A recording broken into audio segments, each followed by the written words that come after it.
कक्षा 7 पार्ट एक का नाम है पूर्णांक, जिसमें हम बताएंगे कि पूर्णांक किसे कहते हैं। पूर्णांक वह संख्या है जिसमें धनात्मक, ऋणात्मक तथा शून्य सभी शामिल हो। ऐसी संख्याएं पूर्ण संख्याएं कहलाती हैं।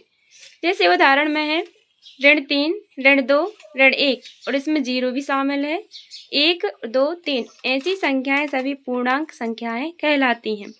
तो आइए हम प्रश्नावली पूर्णांकों को हल करेंगे। ऐसे पूर्णांक लेंगे। प्रश्न नंबर 1 है, एक ऐसा पूर्णांक युग्म लिखिए जिसका योग ऋण 7 हो। तो हमें पूर्णांक युग्म सोचने हैं जिनका योग, तो हम आपको बता दें योग मीन्स होता है जोड़ना और अंतर मीन्स होता है घटाना। तो हमें 2 पूर्णांक युग्म लेने। यहाँ हम ले लेंगे, हमें ये ध्यान रखना है कि योग है जो आंसर में ऋण 7 आए। तो यहाँ हम लेंगे ऋण 3 और यहाँ आ जाएगा धन, यहाँ आ जाएंगे ऋण 4। तो देखो हमने क्या किया, 2 पूर्णांक युग्म लिए, इनका योग हुआ मतलब बीच में धन आया। अब इनको हम कर देंगे हल। ऋण धन का ऋण, ऋण ऋण का धन, 4 में 3 जोड़ेंगे 7, लेकिन आंसर आएगा ऋण का। ये हो जाएगा आंसर। अब ऐसे पूर्णांक युग्म लेना है जिसका अंतर हो ऋण 10। तो अंतर मतलब घटाएंगे तो आना चाहिए ऋण 10। तो यहाँ हम ले लेंगे 10, यहाँ ले लेंगे ऋण 20। तो अंतर हो जाएगा और संख्या भी बचेगी ऋण 10। ये हो गया आंसर। अब ऐसे 2 पूर्णांक युग्म लेना है जिनका योग मतलब जोड़ है तो शून्य, योग मतलब जोड़ना। तो शून्य में हम शून्य को जोड़ेंगे तो बराबर शून्य, आंसर आएगा। ये हो गया आंसर। बहुत ही इजी सवाल है। अब है प्रश्न नंबर 2, एक ऐसा पूर्णांक मतलब एक ऐसा ऋणात्मक पूर्णांक युग्म लिखिए जिसका अंतर 8 हो। तो उन्होंने पहले ही बोल दिया है हमें ऋणात्मक पूर्णांक लिखना है जिनका अंतर मतलब हम जिसमें से संख्या में से घटाएं तो हमें 8 प्राप्त हो। तो हमें लेनी है ऋणात्मक पूर्णांक। इसमें हमें ध्यान रखना है कि हम यहाँ लेंगे ऋणात्मक पूर्णांक। तो यहाँ हम ले लेंगे मान लो -2, यहाँ भी हम ले लेंगे ऋण, क्योंकि अंतर बोला है तो यहाँ आएगा अंतर ऋण 10, क्योंकि ऋण ऋण का हो जाएगा धन और धन ऋण का हो जाएगा ऋण।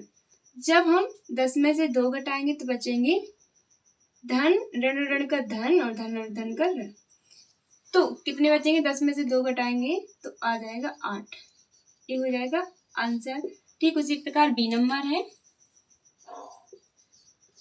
बी में है एक ऋणात्मक पूर्णांक और एक धनात्मक पूर्णांक लिखिए जिनका योग ऋण 5 हो। तो हमें लेना है पहले एक ऋणात्मक पूर्णांक। जैसे मान लो 6 में से हम 1 घटाएंगे तो बचेगा 5। तो घटाना नहीं, हमें करना है योग। तो यहाँ देखो हम लेंगे ऋण 6, यहाँ आ जाएगा धन, योग बोला तो आ गया योग। यहाँ हम ले लेंगे 1 बराबर। तो ऋण 6 में से हमने 1 घटाया तो हमारे पास कितनी बची, ऋण 5। और यही हमें आंसर चाहिए था कि जिनका योग कितना हो, ऋण 5। तो ऋणात्मक पूर्णांक मतलब एक ऋणात्मक आ गया और एक धनात्मक। तो एक धनात्मक और जिनका योग, तो यहाँ हो गया उनका योग बराबर ऋण 5 है। तो आ गया हमारा आंसर ऋण 5। अब है ठीक उसी प्रकार प्रश्न नंबर सी, एक ऋणात्मक पूर्णांक और एक धनात्मक पूर्णांक लिखिए जिनका अंतर ऋण 3 हो। अभी यहाँ योग बोला था, अब बोला है यहाँ अंतर मतलब हम घटाएं तो एक ऋणात्मक पूर्णांक और एक धनात्मक पूर्णांक। अब यहाँ है तो एक ऋणात्मक पूर्णांक, यानी हम ले लेते हैं यहाँ ऋणात्मक पूर्णांक 1, फिर एक धनात्मक पूर्णांक, मान लो यहाँ हम लेते हैं धनात्मक पूर्णांक 2। तो अंतर करना है, यहाँ आ जाएगा अंतर। तो धनात्मक हो गया, ऋण ऋण क्या हो जाएगा धन। तो 2 और 1 कितने हो जाएंगे 3, लेकिन आएंगे किसके, ऋण के।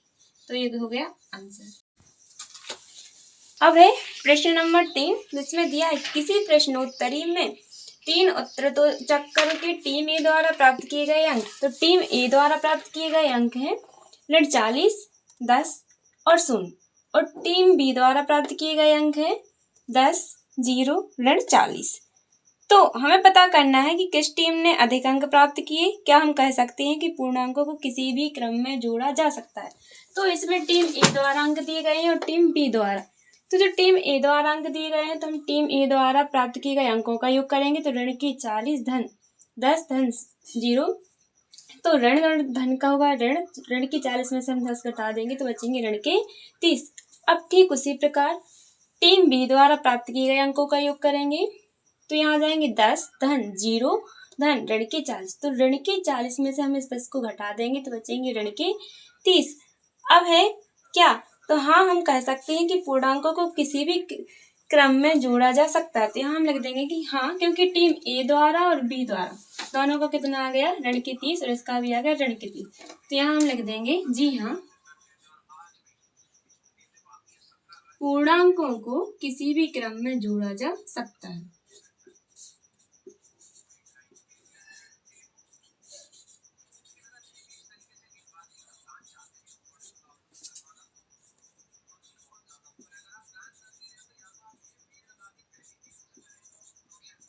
बहुत ही इजी है। इसमें हम टीम ए और टीम बी के दोनों का योग करके समान ला लेंगे, फिर हम यहाँ लिख देंगे जी हाँ।